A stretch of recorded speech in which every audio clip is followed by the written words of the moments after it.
आज आपण पाहणार आहोत अशाच एका अनैतिक प्रेमसंबंधाची सत्यघटना जी शेवटी जीवघेणी ठरली। या प्रेमसंबंधाची सुरुवात आजपासून तब्बल 2 वर्षापूर्वी झाली। एका बचत गट चालवणाऱ्या महिलेसोबत ग्रामपंचायत सदस्याची ओळख झाली होती। सुरुवातीला ही ओळख केवळ कामापुरती होती, पण हळूहळू त्यांच्या भेटीगाठी वाढत गेल्या। त्याच दरम्यान आरोपी महिलेचा पती हा जेलमध्ये होता। तो देखील एक रेकॉर्डवरील गुन्हेगार।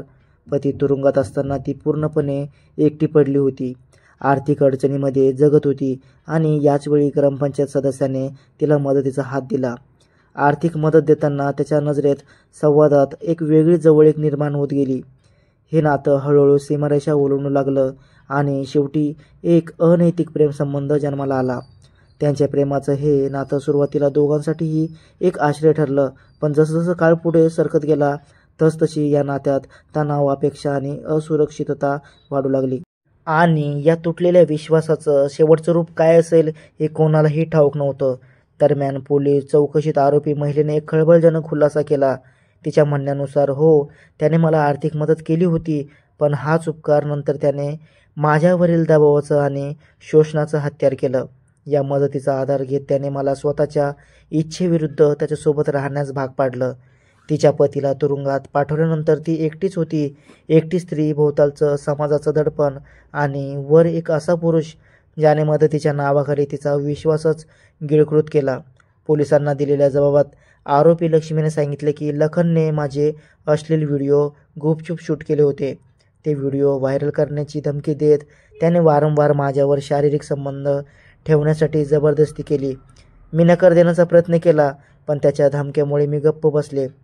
दिवसेंदिवस माझं जगणंच नरक होत गेलं। ही घटना कोल्हापूर जिल्ह्यातील रांगोळी गावातील गेल्या 8 दिवसापासून बेपत्ता असलेल्या रांगोळी ग्रामपंचायतीचे सदस्य आणि स्थानिक राजकीय नेते लखन बेनाडे यांचा मृतदेह अखेर दिनांक 18 जुलै रोजी हिरण्यकेशी नदीत आढळून आला। पण हे केवळ एक सामान्य मृतदेह नव्हतं, ही केवळ हत्या नव्हती, ही क्रूरतेची सर्व मर्यादा ओलांडणारी भीषण कहाणी होती। पोलीस आणि स्थानिक नागरिकही ते दृश्य पाहून सुन्न झाले। लखन बेनाडे यांचा मृतदेह 5 तुकड्यांमध्ये सापडला। डोकं, हात आणि पाय कापून वेगवेगळ्या दिशांना फेकण्यात आले होते। हा केवळ सूड नव्हता, तर एखाद्या प्राणघातक रागाचं रक्तरंजित विस्फोटक रूप होतं। हिरण्यकेशीच्या थंड पाण्यात तरंगणारे हे रक्ताचे तुकडे गावाच्या शांततेवर काळसर सावली टाकून गेले। लखन बेनाडे यांचा मृतदेह सापडण्याआधीच पोलिसांनी तपासाची चक्र वेगाने फिरवली। स्थानिक गुन्हे अन्वेषण विभागाच्या वतीने अत्यंत जलद आणि नेमकी माहिती गोळा करत काही संशयितांना ताब्यात घेतले आणि या निर्गुण हत्येच्या गुंत्यातला थरकाप उडवणारा गाठीगोळा उलगडत केला। विशेष म्हणजे या प्रकरणात एका इंस्टाग्राम रीलने खूप मोठा रोल बजावला। हो, पोलिसांनी फक्त एक रील पाहून आरोपीचा माग काढला। कसे? लक्ष्मी आणि लखन यांच्यात काही काळापासून सोशल मीडियावरच उघड भांडणं सुरू होती। इंस्टाग्रामवर दोघंही एकमेकाविरोधात व्हिडिओ पोस्ट करत शिवीगाळ, धमक्या आणि वैयक्तिक आरोप करत होते। हे भांडण केवळ वैयक्तिक नव्हतं, ते जनतेसमोर उघडपणे चाललेलं सोशल युद्ध होतं आणि हाच रील पोलिसांच्या हाती लागला। त्यातूनच पोलिसांनी लक्ष्मीवर संशय घेतला आणि तिच्या हालचालीवर लक्ष ठेवून ती आणि तिचे कुटुंबीय हे तपासाच्या रडारावर आले। आणि तेव्हाच पोलिसांनी या प्रकरणी एका महिलेसह तब्बल 5 जणांना अटक करण्यात आली। घटना अशी घडली की काही महिन्यापूर्वी लक्ष्मीच्या पतीची तुरुंगातून सुटका झाली होती। पती घरी परतल्यानंतर लक्ष्मीने मयत लखनशी असलेला संबंध तोडत परत आपल्या पतीकडे जाण्याचा निर्णय घेतला। पण लखन बेनाडे याला हा निर्णय पचला नाही। त्याच्या मनात फक्त अपमान नव्हता, तर असहाय्यतेचं, फसवणुकीचं आणि सुडाचं काहूर होतं। रागाच्या भरात लखनने लक्ष्मी व तिच्या कुटुंबाविरोधात पोलीस तक्रारी दाखल केल्या। या गोष्टीमुळे लक्ष्मी आणि तिचा नवरा अधिकच अस्वस्थ झाले आणि तिथूनच उभारली गेली एक हत्या, कट आणि शितफेने केलेली सापळायुक्त योजना। त्याने शाहूपूर पोलीस ठाण्यात लक्ष्मीच्या विरोधात केलेली तक्रार मागे घेण्याचा निर्णय घेतला होता। 10 जुलै रोजी तो स्वतः पोलीस ठाण्यात गेला आणि लक्ष्मीला फोन करून सांगितलं, मी तक्रार मागे घेतोय, पण आता तू पुन्हा माझ्यासोबतच राहिली पाहिजेस। तुला सरळ सांगतो, राहावंच लागेल, नाहीतर परिणाम भोगावा लागेल। हा कॉलच ठरला या संपूर्ण प्रकरणाचा ट्रिगर पॉइंट. लखनच्या या वाक्याने आधीच अस्वस्थ असलेल्या लक्ष्मीच्या मनात भीती आणि रागाचा स्फोट झाला. ती धावत आपल्या नवऱ्याकडे विशालकडे गेली आणि संपूर्ण प्रकार सांगितला. तिच्या डोळ्यात भीती होती, पण आवाजात आता क्रूरतेचा ठसा उमटू लागला होता. तो परत धमकावतोय, म्हणतोय पुन्हा सोबत राहा. हा संवाद ऐकून विशालच्या मनातही सुडाची ठिणगी पेटली. आता दोघंही थांबले नाहीत. त्या रात्रीच लखनला कायमचा संपवण्याचा प्लॅन तयार झाला. हत्या, दाबा धरून केलेला कट.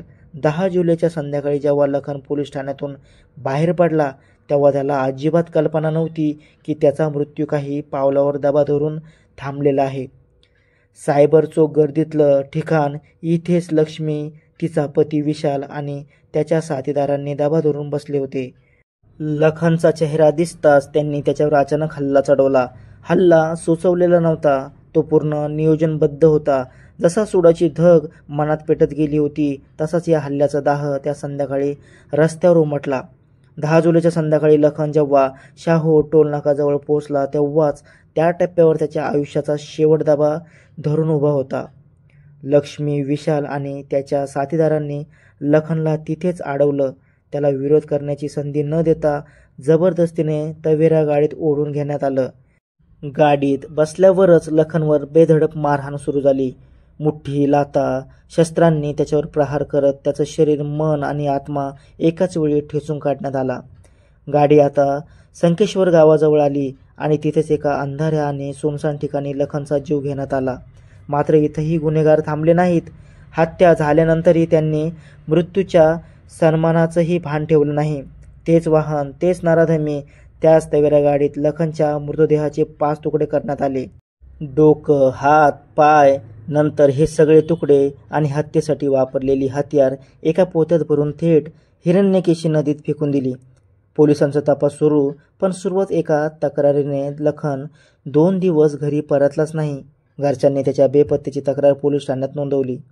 पोलीस तपास सुरू झाला आणि 8 दिवसांनी जे समोर आलं त्याने फक्त कुटुंब नव्हे तर संपूर्ण गाव हादरून गेला. हिरण्यकेशी नदीत सापडलेल्या पोत्यातून माणसाचे तुकडे बाहेर येताच एक भयानक सत्य उघड झालं. लखन याची हत्या झाली होती आणि ती देखील पाशवी पद्धतीने. धड वेगळं, मुंडकं वेगळं, हातपाय वेगळे, अशा अमानुष पद्धतीने लखनची हत्या करण्यात आली होती. हा केवळ एक खून नव्हता, ही होती माणुसकीची विटंबना, गुन्ह्याची परिसीमा. लखन हा त्या भागात चांगलाच प्रसिद्ध होता. राजकारणात त्याने स्वतःचं वेगळं अस्तित्व तयार केलं होतं. सध्या तो रांगोळी ग्रामपंचायतीचा सदस्य होता, पण काही वर्षापूर्वी त्याने विधानसभा निवडणूकही लढवली होती. एक हसरा चेहरा, समाजासाठी काम करणारा नेता आणि शेवटी रक्तबंबाळ मृत्यू. या घटनेने संपूर्ण कोल्हापूर जिल्ह्याला हादरून टाकलं आहे. गावामध्ये केवळ चर्चाच नाही तर मन हेलावून टाकणारा हळहळा उमटला आहे. या थरकापजनक घटनेबद्दल तुमचं काय मत आहे? खरा दोषी कोण होता? परिस्थिती की सुडाची भावना? तुमची प्रतिक्रिया खाली कमेंटमध्ये नक्की द्या. आणि अशा सत्यकथा, गुन्हेगारीच्या खोल थराचा उलगडा आणि पोलीस तपासाचे तपशील जाणून घेण्यासाठी आमच्या यूट्यूब चॅनलला नक्कीच सबस्क्राईब करा. धन्यवाद.